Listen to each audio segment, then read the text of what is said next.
Hey guys, and welcome to a new Pendafilm tutorial, and in this tutorial I'm going to be talking to you about the mid-side miking technique. Mid-side allows you a lot of flexibility when you're mixing a song that uses the mid-side technique, because it allows you to choose how wide or narrow the final stereo image of that recorded instrument is later on, rather than doing it whilst you're recording. Say with a XY or coincident pair miking setup, you have to determine how wide you want that instrument in your mix then and there whilst you're recording.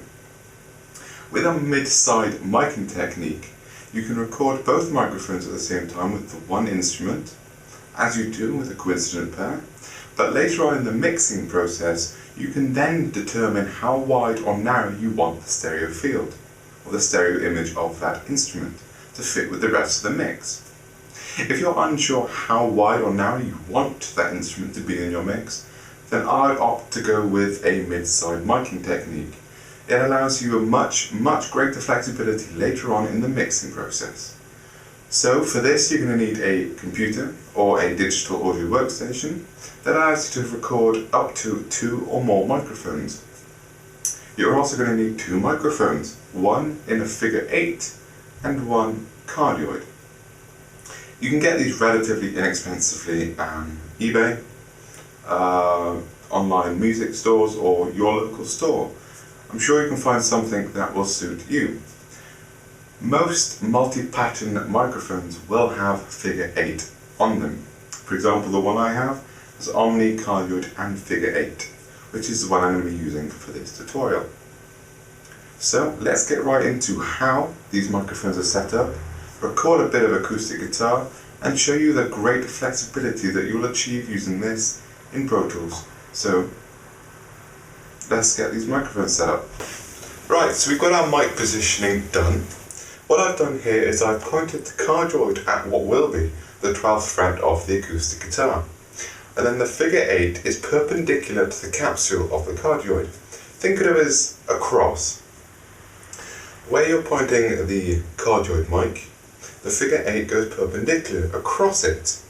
Now this is where the stereo image comes in. You want to try and get the capsules as close together as you can, and as even as you can as well. So let's record some acoustic guitar, and then I'll show you what you can do with mid-side technique recording. Okay guys, now we're in Pro Tools, and what I've done now is I've duplicated the figure 8 track, because it only records in mono, as you'd expect, with a mono signal. But what I've done is I've duplicated the exact same track, no modifications, no nothing, and in Pro Tools you have to load up the trim plugin, like so, and invert the phase.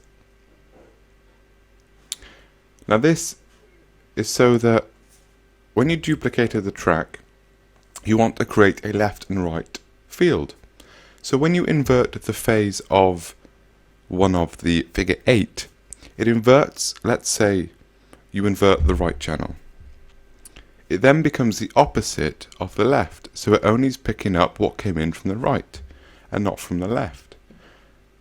Because when you put a microphone as figure 8, the capsule becomes sort of like inverted and a negative and a positive charged capsule. So you have 2 sides which work together. So that really didn't make any sense to me, so good luck trying to figure that one out. So I have to warn you now, I am not a guitar player, and I don't think I will ever be. But it should get the message across, hopefully. So what I've done, as I've just explained, I've duplicated the figure 8 and inverted the phase. I've then grouped it into a VCA so I can control both of the guitar tracks with one fader. Now you can do this with a group channel as well, it's no different. And then we have the then we have the small diaphragm condenser, or the cardioid that I used in the recording. So with all this, let's play a little sample of what we've recorded.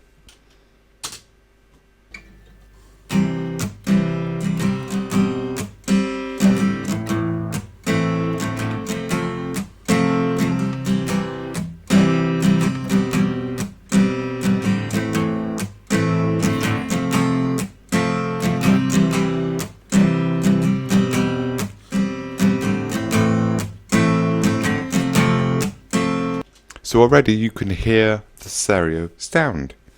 Now let me show you what you can do with the mid-side technique. So let's just click on one of these so we can loop it. Or in fact, I'm just going to select my own region here, like so. So what I'm going to do is I'm going to lower this over time and then bring it back up so you can hear the changes it makes to the stereo field. You should hear it getting narrower and then wider. So let's just try this.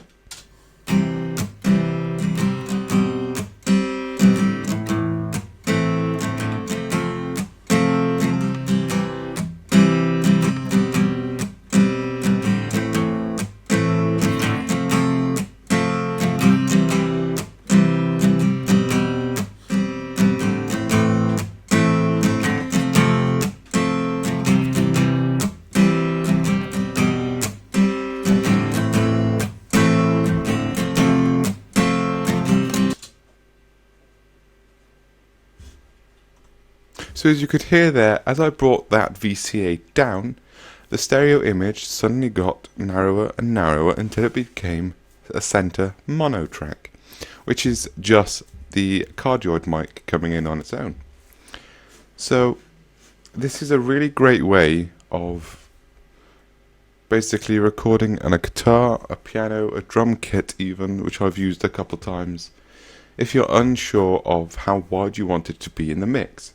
Let's say it was a sudden idea by one of the band members, so you record this instrument and you're not entirely sure if you want it to be wide or narrow in the mix. So recording it with the mid-side technique allows you to choose later on how wide or narrow it should be. So, hopefully my guitar playing didn't put you too much off the actual effect of what was going on. So I'll just play it again for you, so you can hear what's happening.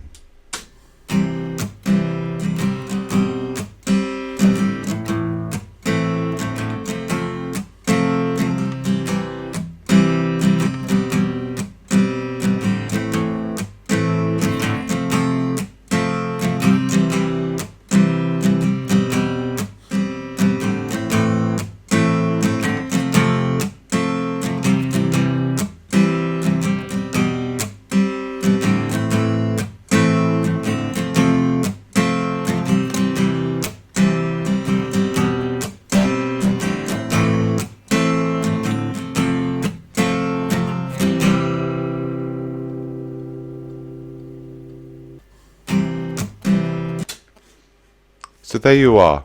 Thanks for watching this tutorial, and I hope you've learned something. So, as a little short note at the end, I'd like to apologise for the wait of these tutorials. I've been moving house, which means moving studio. I now have my own studio space down in the basement, and I'm slowly doing it up. The clip you saw there in the beginning is in the new studio. It does need some acoustic treatment, but you can expect better, higher quality and more frequent videos. So thanks for watching, and I should see you in the next video. Goodbye.